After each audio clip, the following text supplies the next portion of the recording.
pabrik gula, juga pabrik garam terbangun di masa itu. Pabrik gula saya kalau di Yogyakarta, dan ada pabrik garam di Madura sana. Ada juga pabrik peleburan besi yang produksi Kaltim Ketapang untuk industri. Ada badan usaha pemerintahan, yaitu itu sangat sedang memutuskan ideologi bangsa, juga merumuskan pemerintahan bangsa Indonesia, mulai digunakan melayani seperti masyarakat itu agama Muslim yang dibayar yang ada hingga saat ini.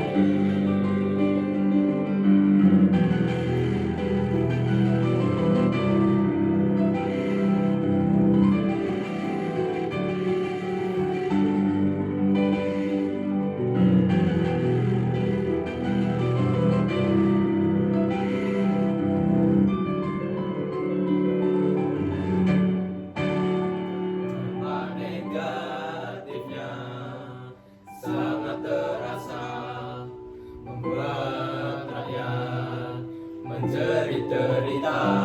Adapun kerja paksa bernama Romusa lebih buruk dari Rodi Belanda. Jika rakyat kita lebih kena mana, zaman Jepang atau zaman Belanda, sudah pasti jawabnya zamannya Belanda. Karena Jepang memberi karena Jepang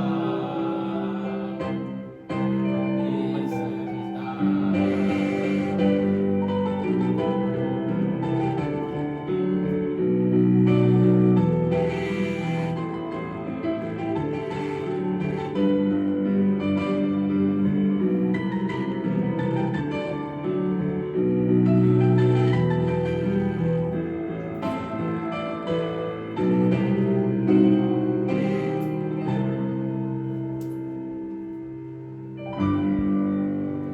Baik, untuk dampaknya, pertama dampak di bidang politik.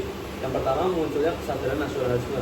Jepang membentuk organisasi semi militer seperti PETA, Pembela Tanah Air, dan BIHO yang melatih orang Indonesia untuk berorganisasi dan berjuang. Lalu ada persiapan kemerdekaan.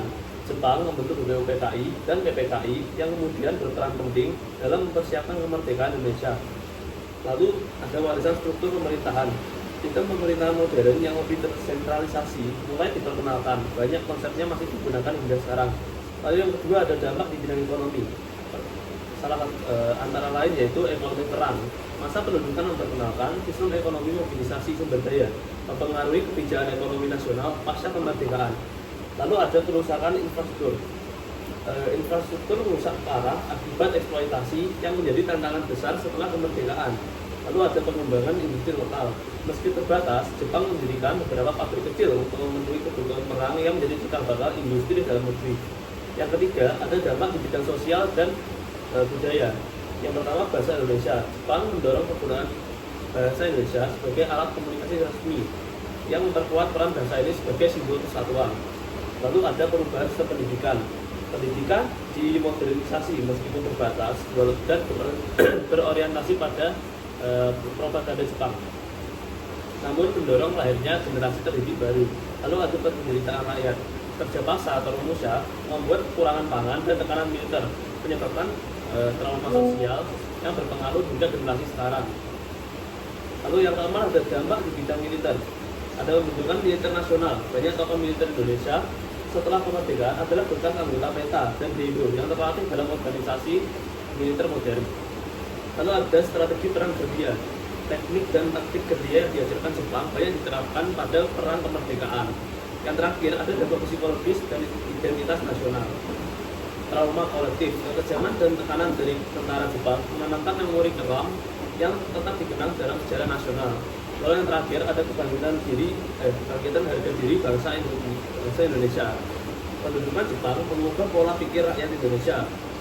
Indonesia mulai yakin bahwa mereka bisa memerintah dirinya sendiri tanpa bantuan rakyat asing. Sekian materinya dari kelompok kami.